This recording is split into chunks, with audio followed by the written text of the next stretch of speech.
Guys, that was my G5 420 TG Gretsch Electromatic guitar in Electromatic White. It is a limited edition white G5 420. They make them in Korea.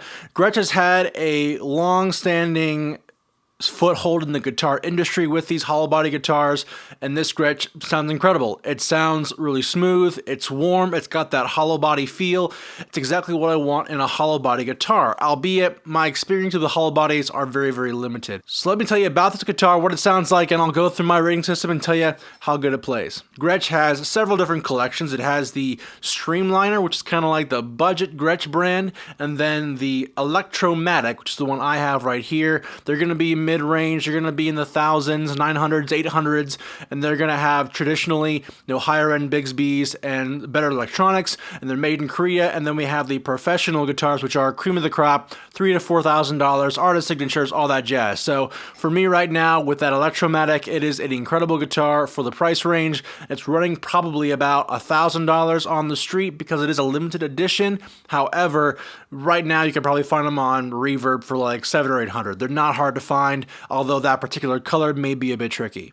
So as far as specs for this guitar goes, we have an Electromatic white gloss finished body with 5-ply maple in the material. Then as far as the neck is concerned, we do have a maple neck with a gloss urethane finish on the back, along with a standard U shape, so it's going to be a little bit beefier than you think. And then of course we have aged white neck binding with a scale length of 24.5 with a 12-inch fingerboard radius. And we cannot forget the fretboard. We have a rosewood fretboard with 22 medium jumbo frets, as well as a Graphtec new bone nut. Now, as far as electronics go on this sucker, we have the black top Filtertron pickups, we have a black top in the bridge and the neck, and of course on the volume pots we have a neck pickup volume, a bridge pickup volume, a master volume, and a master tone control. Now, as far as the pickup switching goes, it's similar to a Les Paul. In the position 1 we have the bridge, number 2 we have the bridge and neck, and then number 3 we have the neck pickup. So then as far as hardware goes, you see it's the gold Bigsby B60 and the vintage style open back tuners. Now what is cool about this guitar is that it is all in gold hardware. The gold plexi pickguard with the black Gretsch and Electromatic logos really make it something to behold. I feel like for a lot of people looking for that white Falcon style Gretsch, this will be the closest you get to a traditional single cutaway white Falcon without breaking the bank. It's going to be over $3,000 to buy a traditional white Falcon. Maybe you can get one used somewhere else, but as far as this guitar is concerned, it is pretty much as close to the Falcon as you can get without having the Falcon headstock as well as that Falcon pickguard, which is pretty iconic. So as far as the guitar rating system, we talked about it last guitar review video, looking at look, feel, playability, tones, and price.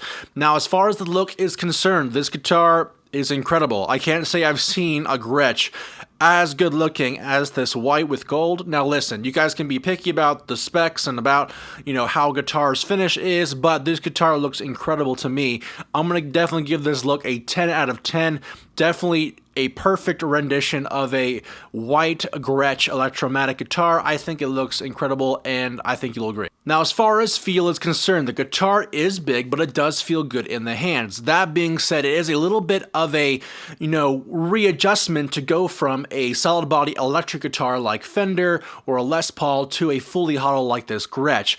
I will say though, although the neck was a little blocky for me, it was tough for me to reach some of those frets for voicings I like. It does feel like a great guitar. It is a little busy, however, with all the Bigsby's and all the knobs and all that jazz, but however, if you get used to it, it's no sweat. For that reason, I give the feel an 8 out of 10. Now, as far as playability is concerned, the guitar is definitely playable. I think the guitar has a great setup action. It allows for an easy transition between frets. Now, the upper registers you're not going to really get to only because of the way the neck is designed and the cutaways. It's not as easy as you might think. So if you're playing rhythm or you're playing blues or fingerstyle picking, it's gonna have a great playability. You're not gonna have any issue getting anywhere on the fretboard you don't need to get to. But if you're going for a rip-roaring solo up in the high registers, it can be a little tough and some adjusting. And the Bigsby does add a bit of a factor in that. Now we'll talk about the Bigsby a little bit here. Bigsbys have been known far and wide for tuning and stability issues. And of course, there's always going to be someone who whines there's no sustain with the Bigsby.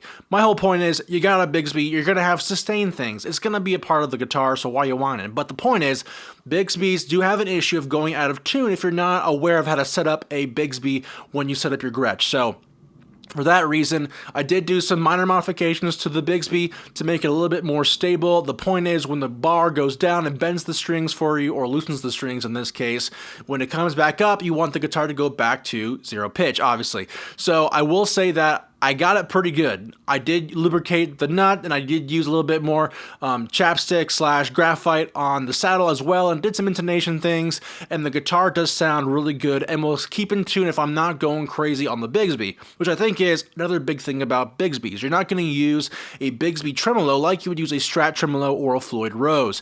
You'll maybe go a semitone there, a whole tone here, maybe a little wobble here and there, but you're not going to go into deep dive bombs or do like these crazy 3 whole tone bends with your whammy bar like you would, so I would recommend against going crazy on a Bigsby. However, with that all in mind, I'm going to give playability an 8 out of 10, and the only point I'm knocking off is that the Bigsby is a little iffy, even though I pretty much, put my teeth on the grindstone and really duked it out. So that being said, you're going to have to deal with the issue of Bigsbys. They're kind of like, back and forth, flotsam and jetsam kind of a thing. But if you like the idea of a Bigsby, you like playing with Bigsbys, and you're okay with the temperament of Bigsbys, it'll be a great playing guitar for you. Alright, so as far as tones for this guitar goes, I'm not going to be using overdrive tones, only because I used that at the beginning of the video. That being said, we have black Filtertron pickups. We're in the middle position currently. We have a lot of knobs on here. The guitar's pretty big. I can't really show you everything I've got here, but essentially we've got master tone control, we have tone knobs, and then a volume knob. So this is going to be middle position. We've got both pickups selected here.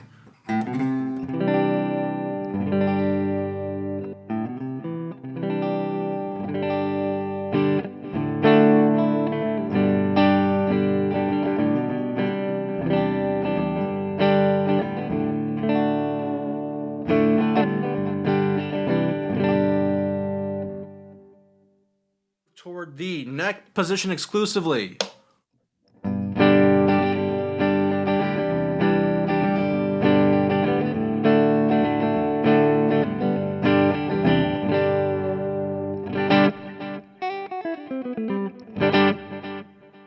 And now we'll move toward the bridge position of the pickups.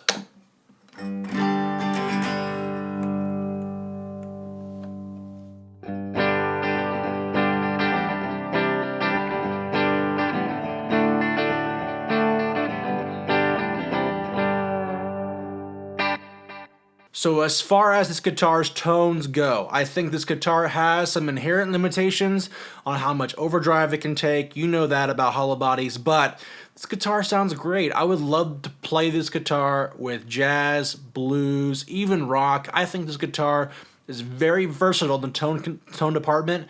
And with that being said, I'm going to give tones a 10 out of 10. Now finally, let's talk about the price. Now the price for this guitar on the street is about 900 bucks. I did get it with a hard shell case. That being said, you could probably find this guitar in the 750 to 800 range, and maybe a little less, depending on the color you get. Obviously, if you're going to have a limited edition color, it's going to be a bit more expensive.